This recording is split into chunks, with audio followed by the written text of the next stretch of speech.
اور وہ یوں تنہا بغیر کسی رشتے کے اس کو روک نہیں سکتی تھی۔ جب بھی وہ اس کی مدد کے لیے قدم اٹھاتی، لوگ اسے شک بھری نگاہوں سے دیکھتے۔ اس کے لیے یہ ضروری تھا کہ وہ نبراس سے رشتہ ازدواج میں بن جاتی۔ سب لوگوں کے سامنے بچپن میں نکاح تو ہو ہی چکا تھا، لیکن حویلی والے اس سے انجان تھے اور نہ ہی وہ ان کو بھنک لگنے دینا چاہتی تھی۔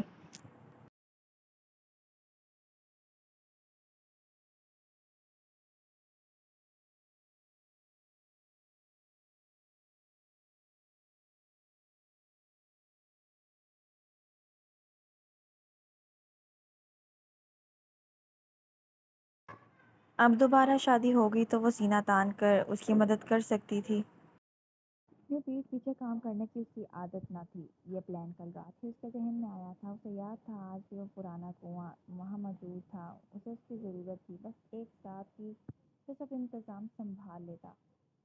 باقی اس نے سوچا یہی تھا کہ شیردل کے ہاتھوں خود کو کنویں میں گروائے گی۔ 5-6 منٹ تک اسے سانس روکنا آتا تھا، تب تک اس کا پلان بھی انجام تک پہنچ جاتا اور وہ بیچ بیچ میں اوپر آتی سانس بھی لے لیتی، مگر اسے اندازہ نہ تھا کہ وہ پانی کے اندر سچ مچ ہی بے ہوش ہو جائے گی۔ یہ کام کافی رسکی تھا اور اس نے رسک لیا بھی، لیکن اللہ نے اسے بچا لیا تھا۔ اس کے نبراس کے لیے جو پھوٹ پھوٹ کر رو رہا تھا، شاید وہی دل سے اسے پکار رہا تھا، جس کی پکار پر وہ ہوش میں آ گئی تھی۔ وہ مسکراتے ہوئے سوچ رہی تھی جب اچانک وانیا دھڑلے سے گنگناتی ہوئی اس کے کمرے میں داخل ہوئی تھی، جسے اس نے ناگواری سے دیکھا تھا۔ دیکھ لو، یہ اوقات ہے تمہاری کہ تمہاری شادی ایک دماغی مریض پاگل شخص سے ہو رہی ہے۔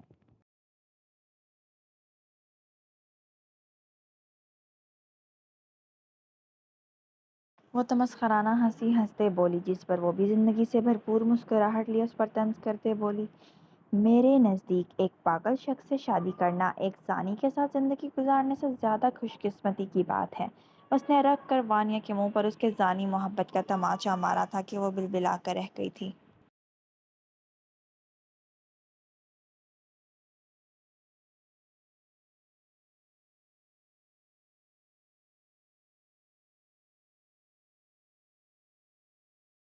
بکواس بند کرو اپنی، یہ زانی کس کو کہہ رہی ہو تم؟ وہ چیختی ہوئی بولی، جس پر وہ گہرا سانس بھر کے رہ گئی۔ یہ تم بھی جانتی ہو اور میں بھی کہ اس حویلی میں زانی مرد صرف ایک ہی ہے، اور وہ کوئی اور نہیں، تمہاری محبت ہے۔ سوری چوسے وانیا، مگر تمہارا انتخاب بہت ہی گرا ہوا ہے۔ وقت رہتے سنبھل جاؤ، سوتیلی ہی صحیح بہن ہوں تمہاری، برا نہیں چاہ سکتی میں کبھی دوسری عورت کا۔ وہ اسے پختگی سے کہتی بالکنی میں کھڑی ہوتی باہر کی طرف دیکھنے لگی تھی۔ پیچھے وانیا کے دل میں بھانبڑ جل رہے تھے۔ وہ ہوتی کون تھی اسے نصیحت کرنے والی؟ اپنی نصیحت اپنے پاس رکھو نازلی، اس کی اشد ضرورت تمہیں خود پڑے گی جب سارے لوگ تم پر ہنسیں گے ایک پاگل سے شادی کرنے پر۔ تب میں دیکھوں گی کہ تمہارے چہرے کی یہ خوشی کہاں جاتی ہے، سمجھی؟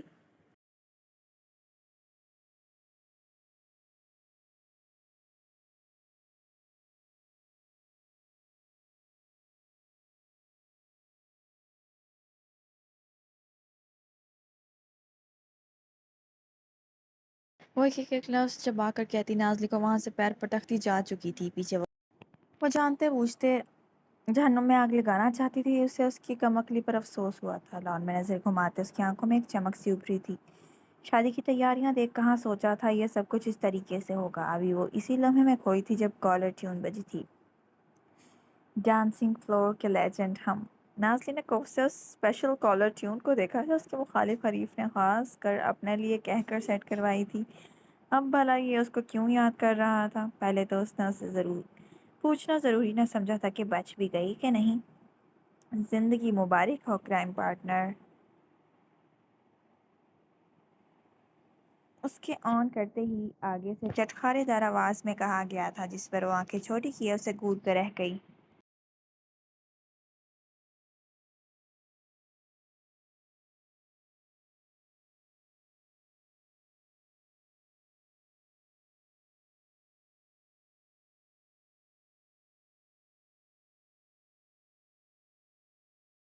جلدی نہیں یاد آ گیا تمہیں؟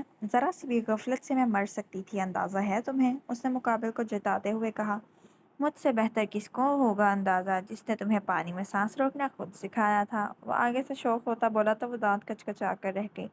مائنڈ یور اون بزنس، وہ ضبط کرتے بولی۔ اوہو، اتنا غصہ؟ میں نے تھوڑی کہا تھا مرنے کے لیے، تم خود گئی تھی، ریممبر؟ اور یہ بتاؤ شادی پر کب بلا رہی ہو؟ وہ زج کرتے مسکراہٹ سے ہاتھوں میں پین گھماتا اسے دریافت کرتا ریوالونگ چیئر پر گھومتے بولا جب مقابل کے جواب نے اسے کرسی جھٹکے سے روکنے پر مجبور کر دیا تھا۔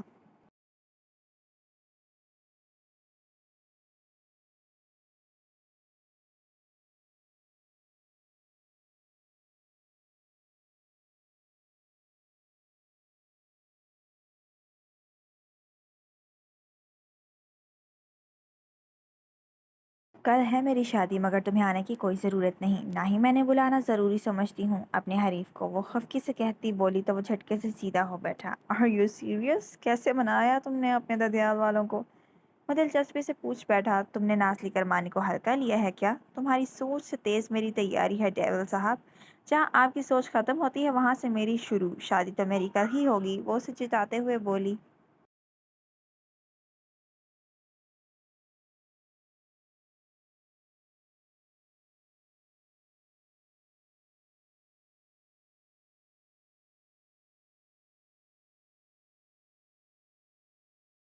مگر میرے بغیر نہیں، شاگرد کی شادی ہو اور استاد نہ آئے، ایسا کیسے ہو سکتا ہے؟ وہ اسے تیلی لگاتا فون بند کر چکا تھا، پیچھے وہ فون کو کھا جانے والی نظروں سے دیکھنے لگی تھی۔ شیردل بلوچ کر آیا تو حویلی کو دلہن کی طرح سجتا ہوا دیکھ اس کی چھٹی حصوں سے کچھ غلط ہونے کا اشارہ دینے لگی تھی۔ یہ کیا ہو رہا ہے چاچو؟ وہ شمس صاحب کے سرے ہوا۔ اپنے باپ سے پوچھو، اس پاگل سے بیاہ رہے ہیں نازلی کو۔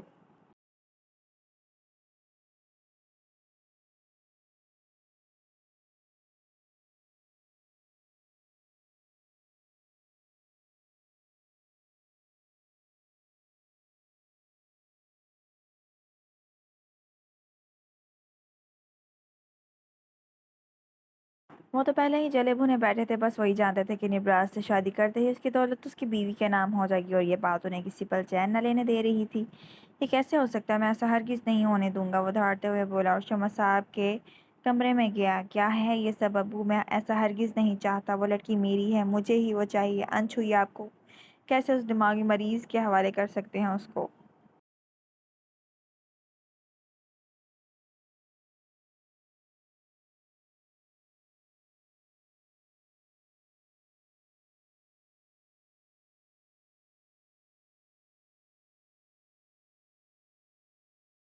وہ پھاڑ کھانے کو دوڑا۔ یہ بات تمہیں اسے دھکا دینے سے پہلے سوچنی چاہیے تھی۔ اب تمہاری کیا ہماری عزت بھی اسی کے ہاتھ میں ہے، اس لیے خاموش رہو۔ وہ پاگل اس کلی کو ایک دن میں پھول بنانے کا ہنر نہیں رکھتا، وہ غصے سے دانت پیستے بولے۔ مگر خاموش، نکل جاؤ یہاں سے، ہمارا سر درد سے پہلے ہی پھٹ رہا ہے، اور خراب مت کرو ہمارا دماغ۔ وہ اسے اشارہ کرتے باہر نکلنے کا کہتے بولے، جس پر وہ چلتا کودتا باہر نکل چکا تھا۔ نہیں، ایسا نہیں ہو سکتا، اور نہ ہی میں ایسا ہونے دوں گا۔ مرتا مر جاؤں گا مگر تمہیں کسی اور کا نہیں ہونے دوں گا۔ اب چاہے مجھے اس پاگل کو موت کے گھاٹ ہی کیوں نہ اتارنا پڑے، میں وہ بھی اتار دوں گا، لیکن نازلی جی، تمہارے پر مہر لگے گی تو میرے نام کی ہی، ورنہ کسی کی بھی نہیں۔ دلہن بننے سے پہلے ہی میں تمہیں بیوہ بنا دوں گا۔ وہ خباثت سے ہنستے ہوئے نبراس کے کمرے کی طرف جاتے ہوئے بولا، جہاں وہ اپنی قسمت سے انجان شیروانی پہنے خوش ہو رہا تھا کہ وہ اپنی بیوی کے ساتھ رہے گا۔ مگر وہ کیا جانتا تھا، موت اس معصوم کے سر پر پھن پھیلائے منڈلا رہی تھی۔ کیا بنے گی مقدر نازلی نبراس کا، یا ہوگی یہاں ختم؟ محبت کی داستان جاننے کے لیے 80 کمنٹس کا ٹارگٹ پورا کر دے تو ایپیسوڈ ہوتی ہے یہاں ختم۔ جلدی سے ریڈرز، جس نے آج ایپیسوڈ پڑھ لی ہے وہ چینل کو سبسکرائب کر دے، ویڈیو کو لائک کر دے، ہماری ویڈیو اپنے فرینڈ سے شیئر کر دے، اور کمنٹ کیے بغیر مت جائیے گا، چاہے دو دو تین تین کرنے پڑے مگر جلدی سے کر دیجیے۔